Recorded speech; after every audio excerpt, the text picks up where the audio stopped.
Okay, I want to welcome everyone here with us this afternoon. Welcome to members, welcome to our visitors to the Susquehanna Valley Ethical Society. We know it here among ourselves as the Valley. To those who will be watching later the recording, I want to also welcome you. My name is Pattie, and I am the presider of today's platform. If you would like to receive news from the Valley or other information, you can put your email address into the chat at the bottom of your screen. The Susquehanna Valley Ethical Society is a community of all walks of life that learns and grows together through shared values, doing good, and nurturing the human spirit. We are a safe and courageous place for which members can build a community of friends, find inspiration and purpose, provide moral education for their children, celebrate seasons and life events, and clarify their worldviews. I do have a few announcements. A reminder that Wednesday, which is the third Wednesday of the month, January 19th at 6 o'clock, there is a board meeting of the SVES board members.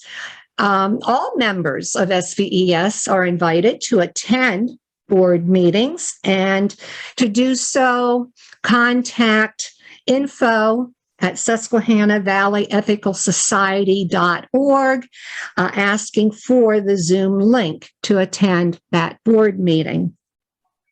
Thursday, as we were talking prior to opening today's program, January 20th at 7 o'clock p.m. on Zoom, we have started a brand new program. It is an exercise program, stretching, bending, nothing too strenuous. I think the jumping jacks are the most strenuous thing that I put myself through. And I also believe this Thursday, Brian would like us to bring some sort of handheld weights. And if you do not have, weights per se, cans of vegetables or milk jugs, water jugs filled with some water, just make sure you're, maybe you want to weigh them on a home scale to make sure you're not trying to, press too much weight there. But we'll be using those in our strength training that Brian does with us. So again, if you would like to join, you can just go to our website, the homepage, go down till you find the calendar, and you will see Thursday, the exercise event. You can click on that and link right into Zoom from there. And then next Sunday, presenting a program will be Dr. J. Hooper and L. Miller, who is our vice president and also works with the American Ethical Union, will be presenting a program which I have titled Building a Secure Future for Our Ethical Culture Movement. How do you see the future? And can you see a path for the ethical movement that goes beyond your lifetime? So please join us for that program. And now everyone can get settled in, take a nice cleansing breath, and plant your feet firmly on the floor and hands on your lap. And let's think about why we're gathered here today. We're meeting today to deepen our sense of the meaningfulness of life, to shine light on the ideas with which we guide our choices, to give us courage to take the higher path and to get to know one another over time in appreciation of each one's unique and incomparable worth. Together, we work for a world where love and justice cross all borders. And we affirm the worth, dignity, and uniqueness of every human being. And now, I believe we're going to have a poem by Olivia.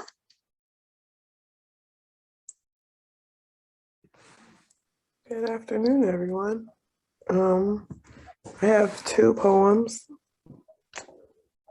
The first one is real short. There are pockets in me large enough to carry the weight of the world, and sometimes she slips in. Those moments I wish I had a hole in a seam. Just let it fall out. I'm trying to dream. I've got me's to be.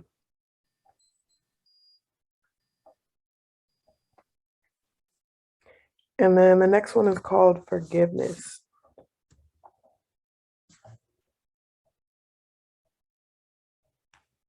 Forgiveness seems like the enemy when the wound is fresh, when it's closed up and when only the scar remains. It's not the pain of not knowing the intentions, the lack of closure, or the mystery of future repetition.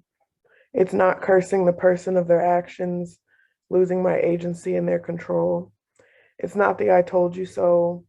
And when I've reckoned with the other, when they no longer look like danger, when God doesn't sound like poison on my tongue, it's the scenarios that play in my head with distorted details of the events, the play-by-play of the many things I did and said, the words that slipped my mind, the agency I abandoned, the boundaries that sold another path past them. There was no gatekeeping to my heart. What's familiar repeats many times, no matter how hard it feels to sustain. And when those moments are long gone, physically and from my memory, the need for forgiveness is the glass in a mirror, a wall up to myself, a reflection of the one truly harmed, an image of the cause of future scars. That's where forgiveness starts. Thank you.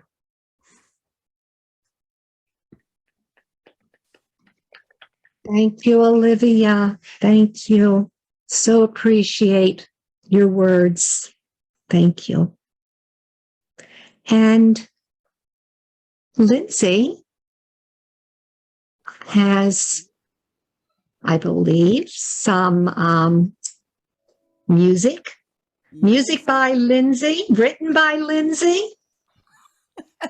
Yes, to all of the above. Hi everyone. And yeah, this song is called Kaleidoscope Melodies. It was I wrote it in a park, Washington Square Park. If you're all familiar with New York City, it's a popular park.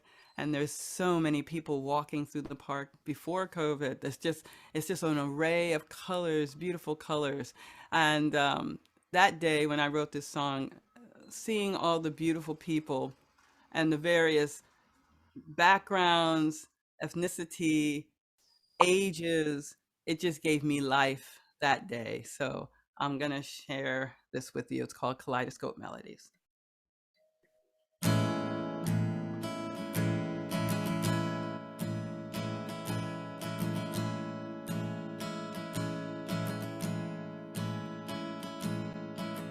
With all the troubles in the world, I can still see love.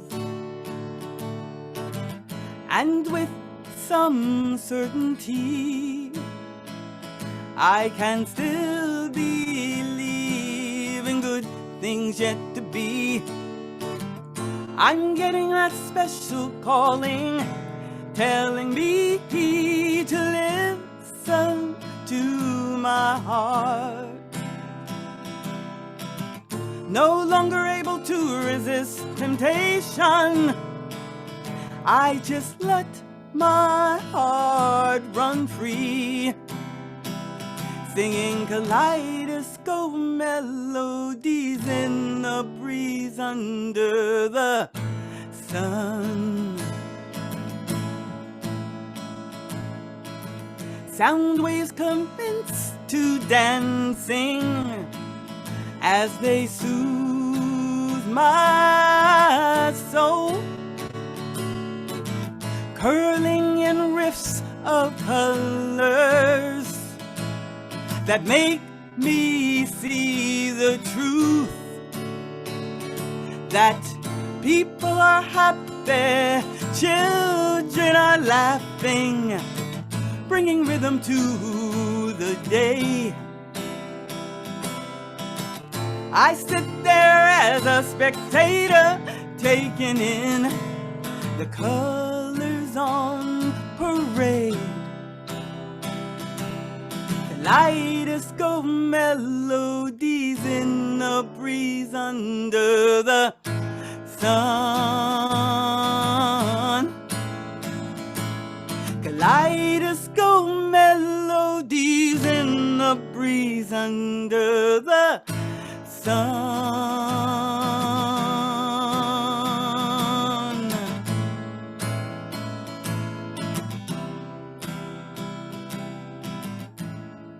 Oh no, I'm not a painter like Picasso, Van Gogh, Beard and Matisse. I'm just a lover, undercover, a poet with a song, feeling the breeze, sighing through the trees, enjoying my moment with a hue, enchanted by the very beauty of the rainbow that is you, so true. Kaleidoscope melodies in the breeze under the sun. Kaleidoscope melodies in the breeze. Live a little, love a little, laugh a little, sing for me, baby. Sing a little song.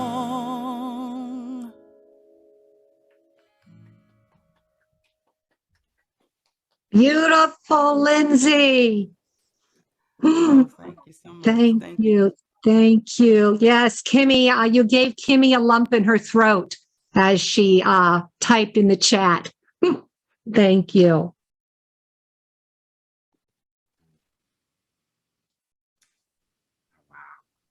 Okay. Wow. So poetry, music, beautiful family that I'm looking at right now.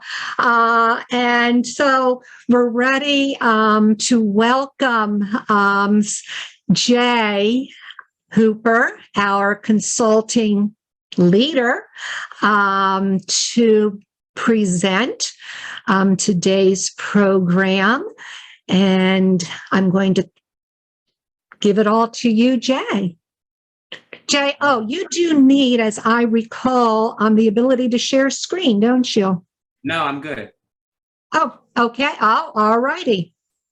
Yeah, no. I'm still sitting on that last little kind of bridge there. Yeah. I'm all here for that. I'm about to tell you to play that part right there. I just need that in my spirit. Like that's just doing something for me. So the topic today is money doesn't grow on trees. And I had to think of you can't promote a book online, and so you have to be very, very careful because of copyright. So of course we will be sharing this beautiful work today.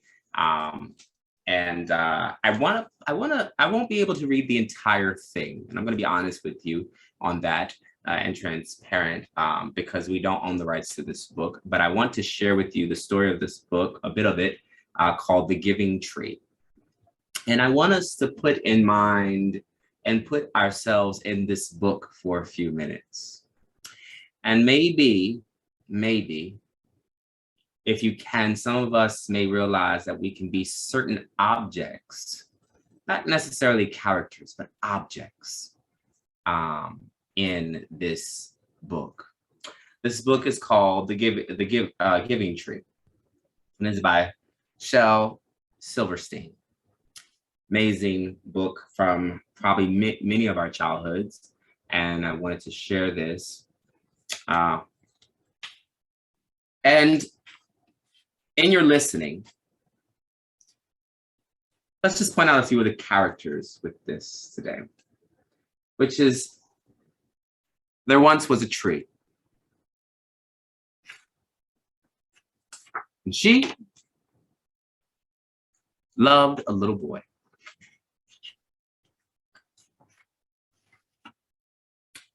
And every day, the boy would come.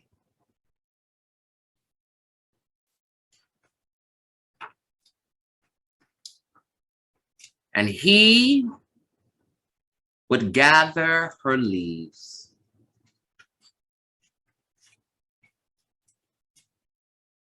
and make them into a crown and play the king of the forest. He had an ultimate imagination. He sometimes climbed the tree. He would also go and swing on her branches, climb up her trunk, eat apples, and so on and so forth. They would also play hide and seek. This is a very interesting story, the relationship that this tree and this young man had. He would lay in the shade, and of course, over time, he would get older. And he would decide to move on from the tree. And his relationship with the tree became very casual and distant. And this is all because of maturity, as we say, or adulting. The tree felt alone. Then one day, as we can see, he's no longer little. Then one day the boy came to the tree. And the tree said, "Come, boy, come and climb up my trunk and swing from my branches and eat apples and play in my shade and be happy." "I'm too big to climb and play," said the boy. "I want to buy things and have fun. I want some money. Can you give me some money?" "I'm sorry," said the tree, "but I have no money. I have only leaves and apples. Take my apples, boy, and sell them in the city. Then you will have money, and you will be happy." As you can see, she had no problem giving of herself. He climbs up the tree to get the apples, and of course, he carries them away. And once again, he becomes distant, and he becomes casual again with the relationship. And he gets a little bit more older, a little bit more mature. The boy had stayed away for some time. And she invites him again. "Come, boy, climb up my trunk, swing on my branches, and be happy. I'm too busy to climb trees. I want a house to keep warm. I want a wife and I want children. And so I need a house. Can you give me a house?" "I have no house," said the tree. "The forest is my house. But you may cut off my branches and build a house, and then you will be happy."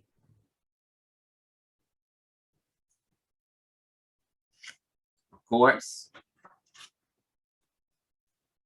he does just that. You can probably see the branches he carries away.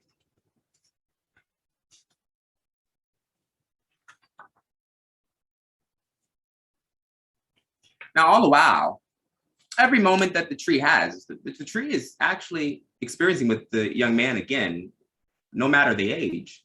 She's just happy to give. And he just keeps on remaining distant and casual after every moment of giving. And once again,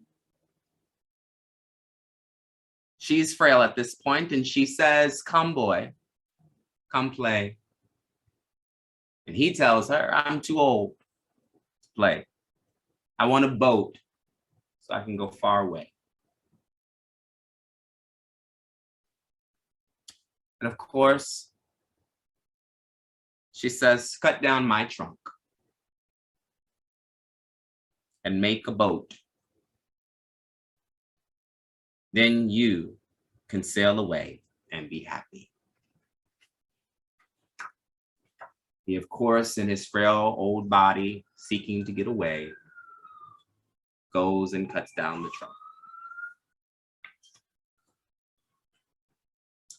And once again, it says, "And the tree was happy." But not really, as the author says.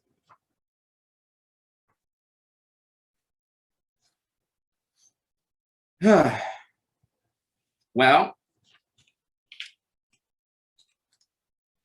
there's only a stump left of this tree. And that young man that we saw early, who was little, who was playing, who was climbing up trunks, who was doing all the fun things, who had decided to gather apples and then gather her branches and then cut down her trunk to go travel away, and all of these things had finally become seasoned in the years to come. Tree reminds this elder, "My apples are gone." And he says, "My teeth are too weak. My branches are gone." He tells her, "I can't swing. My trunk is gone." There was no need to worry about that because he couldn't climb.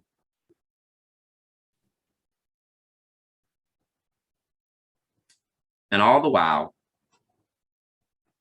nothing was left. And the stump said, "I'm sorry."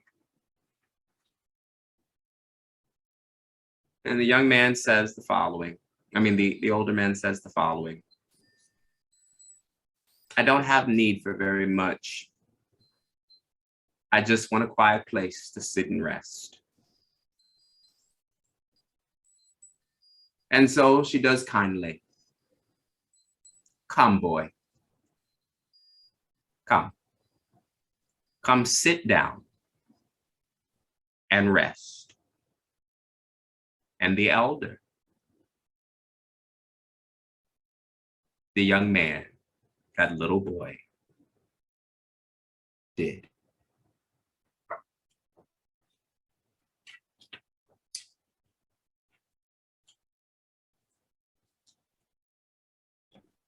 I thought about this book because our theme this month has had a lot to do with being a joyous giver. All the while, this tree has been absolutely happy. And I figured when we do these things, such as platforms, and when we do these gatherings, whether they are the Valley Free School, our Saturday celebrations of hope and love boosting, and whether we are out and there is no event at all, but we carry ethical culture or we carry the Valley with us, it is always interesting to know, furthermore, when the Valley gives so much, what can we give back to the Valley? What can we give back to the tree that we constantly, in some aspect of our life, maybe gather some fruits? that carry us throughout the week?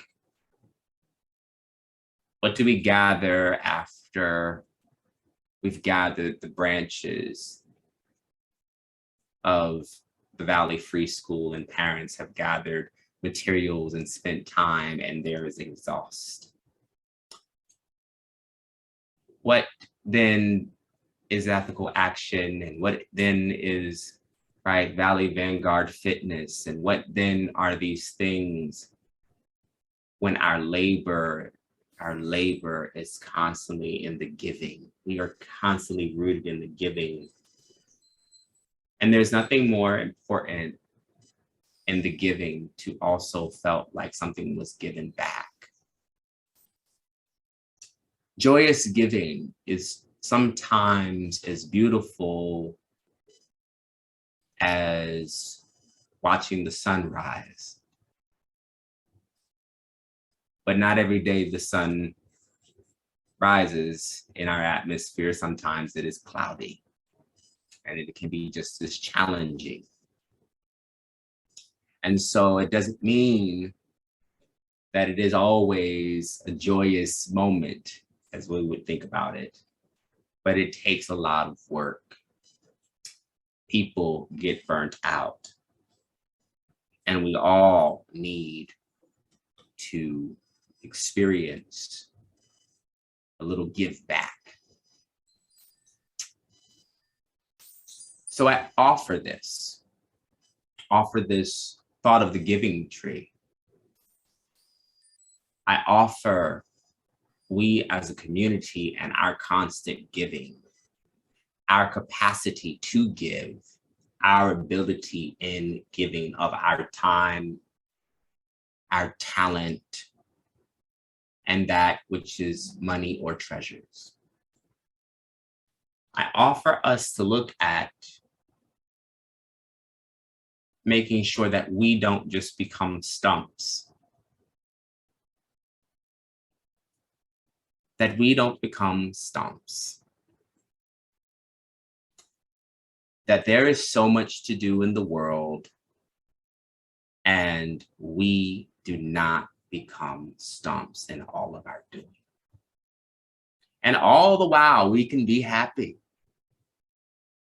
because it's our passion that keeps us driven. It is our momentum to serve. It is our need in some way, in a joyous way, to disrupt the status quo. And in some way to be very exhausted after that. What do we give and what do we get back in return? I had to carefully ponder this, because the first thing that some of us will say is that we are too small to think of such things. And we can also assume that somebody else will take up the responsibility because we just don't have time. And we can assume that others or someone else will be drawn even if you don't ask. This is the tough thing around fellowship. This is the tough thing around a growing community. This is a tough thing around trying to maintain and watch a vision flourish. Many of us want this vision to flourish, or so I hope. And so I offer us this giving tree moment to realize our, like I said, our capacity. Our capacity to see each other and how much we are giving. To see how much time is being spent. And realize that not everybody is a superhuman. And not everybody's like the giving tree. And sometimes it's okay to realize what is possible and what is not. I want to invite I actually would like to invite Pattie to actually have a discussion with me on this. I kind of gave her a heads up I was going to ask, but I am curious because it's beautiful to think of as a consulting leader as coming into a space and being able to cultivate vision, maintain vision. But it's another thing to point out which way the vision is flourishing and which way we can become resources. And it is possible that some of us know our capacity in which we can serve, and we realize that we have probably done all we can. But I think it is also important for us to realize that we're not in a space within this community where we are only stumps. There are people coming with gifts that are flourishing and ready to flourish. And we want to undergird that as much as possible. I want to bring in folk who want to also tap into further gifts, even while there is a low bandwidth, to know where we can actually muster up 3 and 4 and 5 instead of just one person.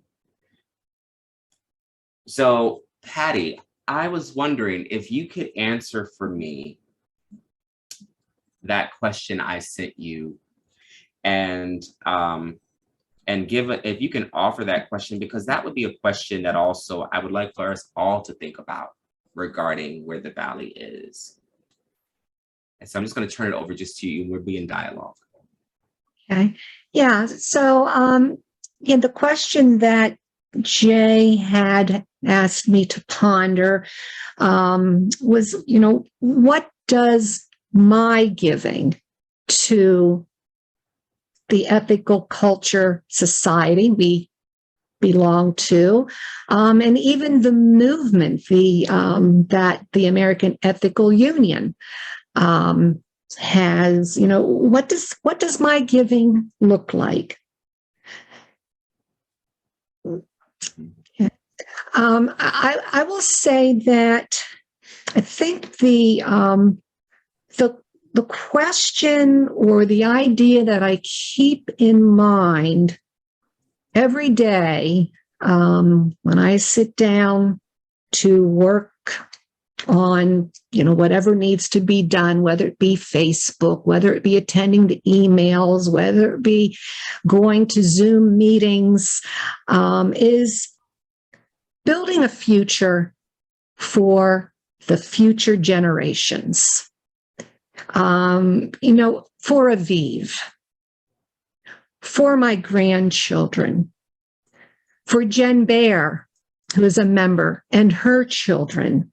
I want there to be an ethical culture, an ethical humanist community in their lives for a very, very long time, for them to pass that legacy onto their own children. And so I know, in order for this future, it requires a lot of giving to strengthen what we have. Can I say? Yes. And I'm glad that you brought this up. What I am interested in is as you talk about a future, and as we talk about, here it is in this book, this little boy ends up having a future, a real long future with this tree. And so I'm wondering, do you feel and do you also see us in the same way that we can actually serve in that longevity of the future? Definitely. Yeah, go ahead. So if I, no, this is great. This is great. No, Yeah. this is, I'm glad we're doing this. Mm-hmm. What I'm asking, so if I was to rearrange this story, what are some things that could have been done in this case? And maybe metaphorically, if I may, I'm using this as a metaphor. What are some things that could be done to make sure that we don't get down to our last stump? Mm-hmm. Right. Yeah. And I was actually thinking about that. How wonderful it would have been had the boy or youth, whatever age he was at the time, instead of taking all the apples and selling them, that he would have planted the seeds for the growth of more apple trees. Could, and so I do see that that is being very important, that each of us has the ability, has the the ability to plant more seeds throughout our communities, within our own community, so that there's food. There's that whole idea of being fed. I think is very, very important when you are in a community with others, in a relationship with others, that you're feeling fed, that everyone who comes to the table is being fed. This is what I want to point out for most of us, and I mean, here I am, a clergy leader, but I'll be honest with you, on the account of coming to the Valley is one thing, but like coming because I want to be fed is another, right? I come in the account that I actually believe in reciprocity. I actually believe that I will, that I'm going to get something fed. It's something actually very thrilling for me to work with various people in a collaborative setting. That's very feeding for my spirit, because I'm a creative, and I like being in collaboratory efforts. And I mean, even getting ready to, think about some new ideas myself. I would love for us to think about sometimes the experience that we have, think about the experience that, that the young man has as he matures and realizes that like he is always after happiness. He's always after happiness. And he's chasing after it, but he comes to the tree for the constant restorer, right? Mm-hmm. I come here not because I have a Sunday to do. I come here because I need something restored. I come here because I need something that's going to ground me. I come here because something's going to center me. And so as I think about this idea of like the work that we put out as the Valley,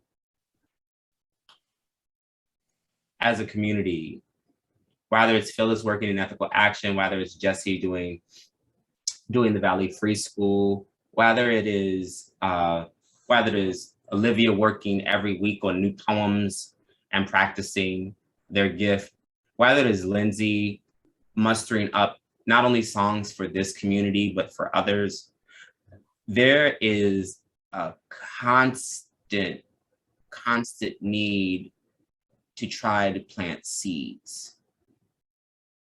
And what would also be very powerful to see is how much of the seeds that we have gathered in this place to also share with others. Share with others. Not a fruit. It's been very powerful to watch kind of Black farms develop lately, because to teach inner city children how to grow their own, right? Their own crops, their own vegetables, it's very empowering because they end up having a sense of care that honestly, sometimes the person who taught them ends up passing on that sense of care that becomes so critical and can be advanced later in the future. What are the seeds that we can do? And I want to see if anybody wants to put in the chat, what seeds would you share with someone from our giving tree? From our giving tree, what seeds? What seeds? And they can be intangible, but I think we can speak to our materiality. Like, what are the seeds that you want to give to your community that you, with what you offer as your actual fruit? Here is your seed from the valley. What do you give? You can put that in the chat, or if you want to speak it out loud, I will acknowledge you. Phyllis says acceptance.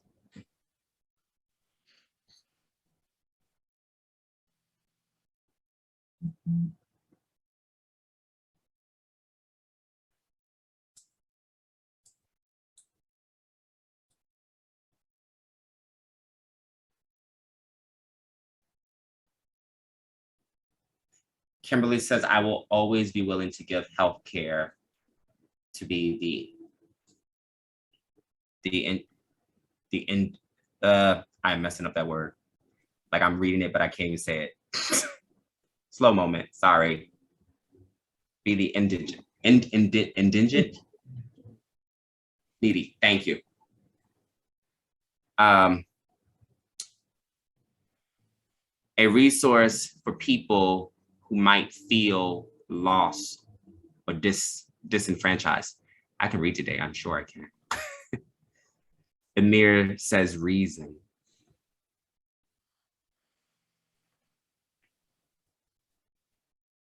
Any other seeds? My songs. Yes, your songs. Kindness always.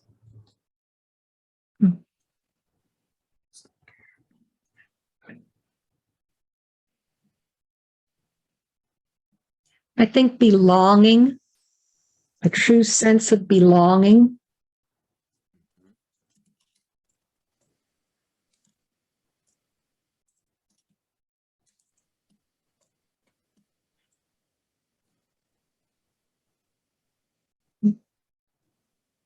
Self-care, Brian says. The spare room in my home. Yes.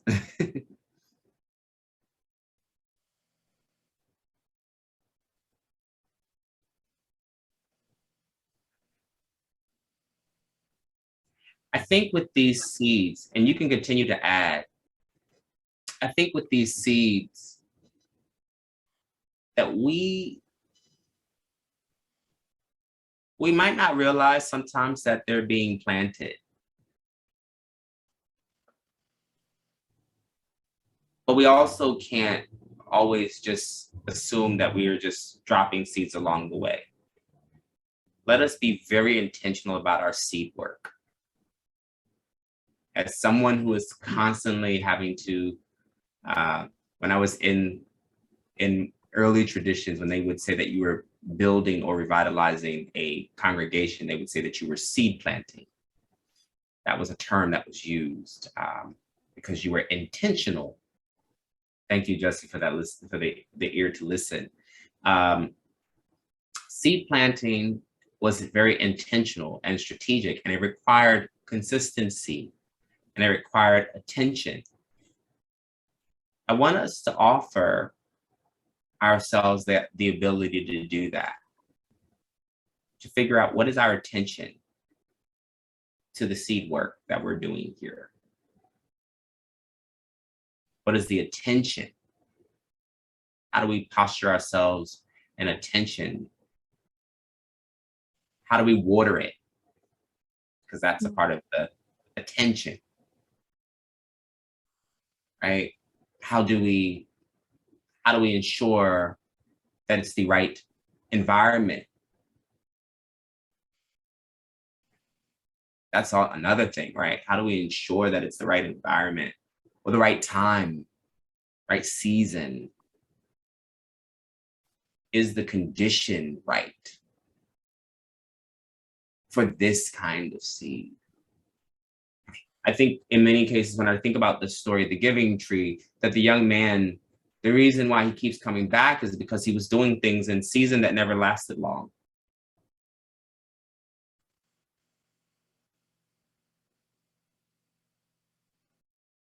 That something about the apples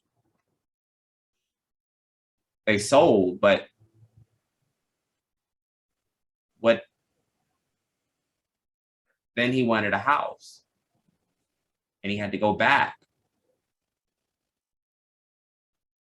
and take branches, but never put down more seeds for more trees so he didn't have to steal from that which he loved and that which loved him. This is tough. When we think about that,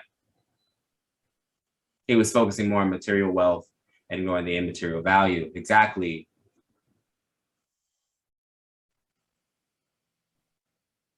So when we think about our seed work, when we think about how we seed plant, how we attend, where our attention is, how we attend to the seed, how do we water? How do we ensure that there is watering happening? How do we ensure that there is a right condition? How do we ensure that there is sunshine for the arrival and the sprouting? And for those who come into the sprout, right? For the gift that comes into the sprout, is it time to use the gift when we see it sprout? Or do we give it more time to cultivate? This is some things we need to think about.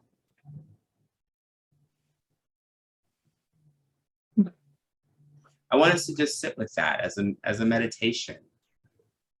Because yesterday, I can tell you, me and Brian did not expect that woman yesterday. But I wanted to be very careful too, to be mindful of how I tended to someone who was opening up their complete store and merchandise to us. I wanted, yes, to build the bridge, but I wanted to also make sure that if I was leaving a seed here, I could come back at the appointed time to ensure that it could happen. So that we could ensure that there was that the environment was right for it. In hopes that, you know what, Miss Marva will come right here and feel right at home too. Because that's the giving. Right? So I leave us with that. I leave us with that. I leave us with thinking about our future.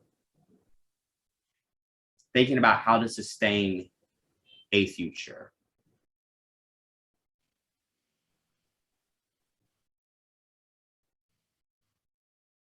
So, Pattie, I turn this back over to you, or I can do closing words. You just let me know. Yeah. So I think we will have closing words, Jay, and then we have 10 minutes or so that we can continue a conversation with anyone that wants to stay on after closing words. If that is okay, Jay, if you have the time to do that. Okay. All right. So, yes, closing words, Jay. Well,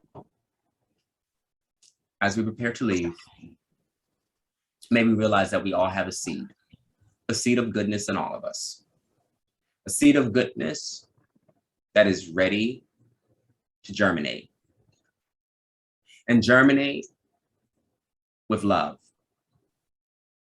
and sprout with possibility. And as it sprouts, may it grow, even in its greatness, with beautiful humility, to serve, to branch out with compassion, to branch out beyond measure,